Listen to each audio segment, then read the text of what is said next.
Hey everybody, this is Dr. Bulow with Revive Upper Cervical, and today we're going to chat with Brianna. And Brianna's been with us for, we were just talking about this. 3.5 weeks? About a month, yeah. An upper cervical, about a month with us of 3.5 weeks. And she just has the coolest story. And honestly, I think your story was very cool from the very beginning.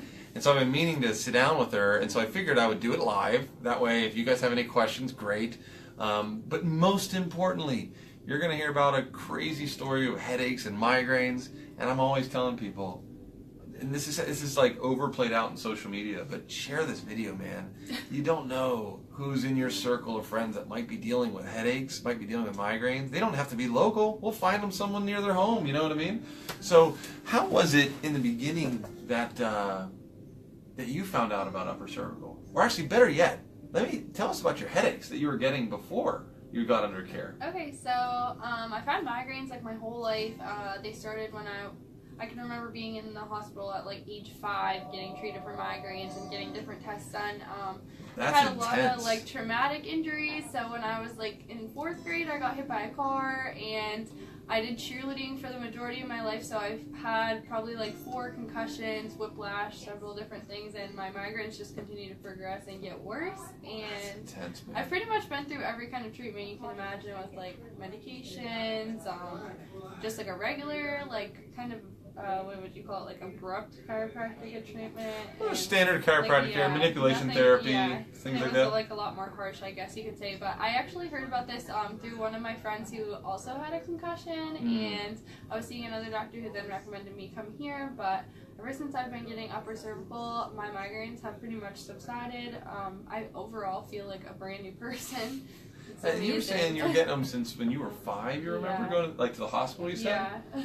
I can't imagine. I mean, I think it's interesting sometimes, you know, we deal with issues as adults, but then when kids have issues, it just kind of like messes with our emotions more. Like, I can't imagine. I've got 3 girls, and anytime they have the smallest little issue, I'm bent out of shape. Right. So taking someone to a kid to the hospital for migraines? I can remember, intense. like family events, like being the one like on the couch just like crying or something because I had migraines just when I was really little. So. And actually, you bring up a good point. This is a question I forgot to ask, but I think it's a good question. Is that how does it, or how did it? That's an example of how it affected you.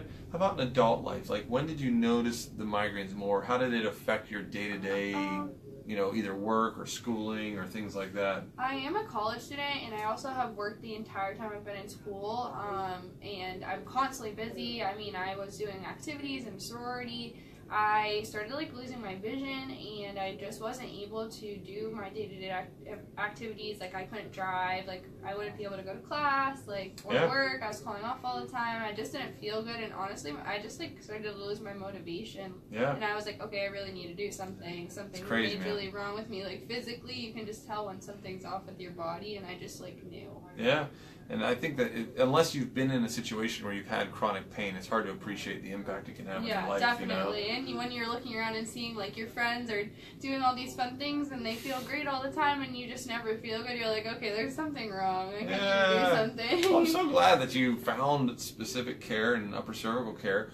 What have you been experiencing? Like, what have some of the benefits been? Or like you mentioned, that you haven't really had a migraine since you started. Yeah. But like, what are some things that you found that you've been able to do, or new emotions that you've had, or experiences that you weren't able to have before? Like, just day-to-day stuff. Is any differences there? I've noticed that my sleep is really great now. I can sleep through the night, which I haven't done in like years, to be honest. It's crazy. And I also just like overall my mood is just like great. I was like really irritable before, and I think it was the physical aspect, but also just I couldn't do everything that I was used to doing, so it just really puts you in a bad mood, I guess. And I've been in such a better mood, and I just have like more motivation, and my overall mentality is just like changed. That's cool. So. It's very, very cool.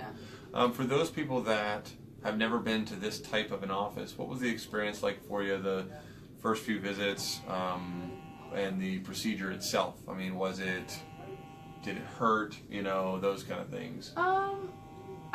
I never really had any really discomfort. I mean, unless I had like a migraine, which obviously wasn't due to being here. Sure, but, sure. My experience here has been great. I think everyone's really personable, and Cool. I love coming here. And obviously, I'm feeling better, so I look forward to coming. Well, the reason I ask is, some people have never been to a chiropractor. They think all the different techniques Yeah. are the same, and so I've tried that or this or that, or they might be scared they're gonna crack my neck, Yeah. or things like that. So just it's always nice to get those personal insights, to kind of what to expect. And any last words for the folks watching, or that this video may have been shared with them because they have headaches or things like that. There's any pieces of advice or things like that you'd want to share with them, and then we'll log off. And before we do, we'll give you the last word here. So before we do that, though, if you guys have been watching this, if you have any questions at all, go ahead and type it in the comment section of this video, wherever it ends up being on the internet. Just go ahead and ask the questions. And I will do my best to answer them. If it's a question directly for Brianna, we'll get in touch. We'll make sure she can get her answer back to you.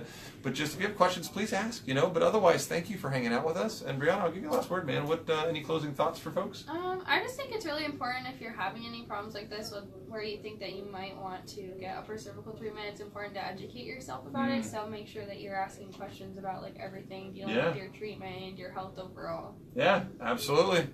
Educate and get the care you need, man. Thanks for hanging out with us, guys. Thanks for hanging out, Brianna. I really appreciate you taking the time. Thanks for having me. Cool. We'll see you guys next time, all right? Bye now.